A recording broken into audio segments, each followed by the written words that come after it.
I'm Christopher Rutledge. I'm from South Africa, and I work in a movement of marginalized and affected communities who are impacted by mining.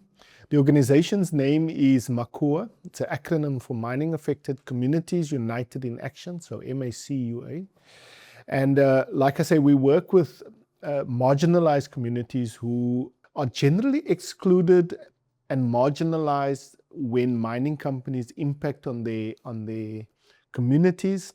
And in terms of the law, it's very difficult for people to access remedies for the violations they experience, or to even access justice for any of these violations. So it's really been an uphill battle to both advocate for policy changes in our country and across the region, so that mining communities can be recognized not only as people that need to be consulted, but as stakeholders that are directly impacted. So in other words, they need to have a much stronger voice in how these mining operations impact on the lives of communities. The situation changes, but it changes very slowly. We are often confronted with people who have lots of power, corporations who have lots of money, state officials who have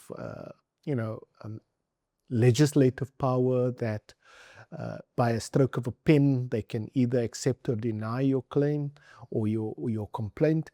And so really it's an uphill battle. We find that the state often is very closely aligned to business for various reasons, and that is, I guess, because business provides them with lots of opportunities, both for regulators to get jobs in the mining sector once they finish working for the state.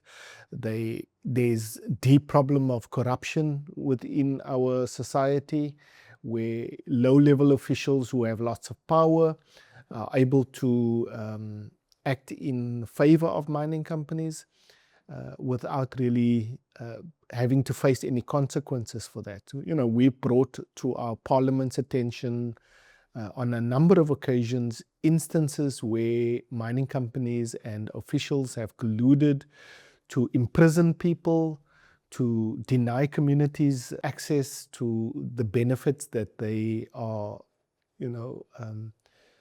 that they deserve and that is due to them. And so it's been a real uphill battle. We also have in our organization paralegals that work in communities, helps them to access the limited avenues that are available to them so that they can at least lodge complaints and try and obtain justice. But more importantly, we're building a movement of communities that will be trying to influence how new legislation is developed. And over the last 10 years, we've managed to bring our demands and our proposals to the table.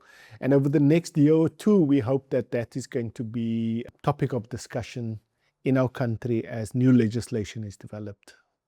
And then I would like to just say thank you to everybody who's taken the time to hear what we have to say. I think often,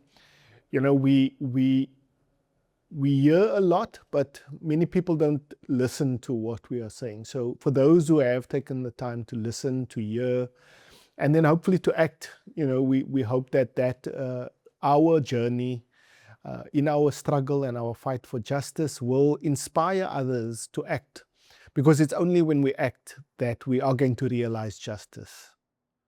Thank you.